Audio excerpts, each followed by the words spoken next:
Apprendre le bâtiment pour les nuls, volume 4, je crois. On va voir aujourd'hui ce qui est le chaînage. Alors le chaînage, c'est ce qui permet à une maison de ne pas fissurer, c'est ce qui permet à une maison d'avoir les murs qui ne s'écartent pas les uns les autres, et finalement c'est ce qui permet à une maison de ne pas avoir de désordre structurel. Mais pour une vieille maison en pierre, une vieille maison en bois, une vieille maison en terre, il n'y a pas de chaînage. Mais alors comment ça se fait ? Dans les maisons en béton, dans les maisons en parpaing, dans les maisons en briques, alors je parle bien des briques modernes et pas des briques anciennes, comme peut y avoir dans le Nord, vous avez ce qu'on appelle des chaînages. Le chaînage, c'est de l'acier qui est coulé dans du béton et qui est mis à des endroits stratégiques, qui est intégré directement dans la maçonnerie, qui est intégré directement dans les murs, dans les planchers, dans les fondations. Et cet acier, il est relié les uns aux autres. C'est-à-dire que le chaînage du plancher, il est relié aux murs qui eux-mêmes sont reliés aux fondations. Et tout ça, ça forme une sorte de squelette. Mais alors pourquoi ? Parce que le parpaing, le béton, la brique, ça résiste très bien à la compression. Qu'est-ce que c'est que la compression ?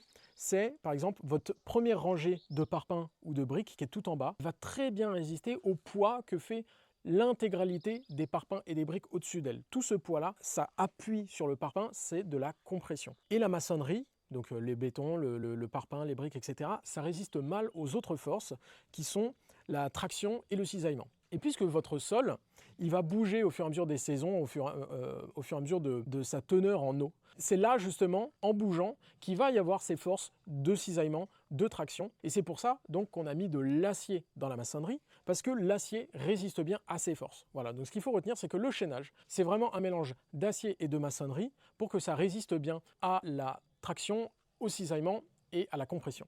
J'insiste là-dessus, s'il n'y a pas de chaînage, cela crée des problèmes directement de stabilité, de solidité de la maison. Demandez aux experts en bâtiment, il y a énormément de problèmes structurels qui sont constatés dus à une absence de chaînage lors de la construction. Et c'est là justement parfois que j'ai des remarques de certains d'entre vous. J'ai une vieille maison ancienne, j'ai une vieille maison en bois, en terre, et ça m'inquiète, il n'y a pas de chaînage. Oui, mais c'est tout à fait normal. Je vous explique pourquoi en description.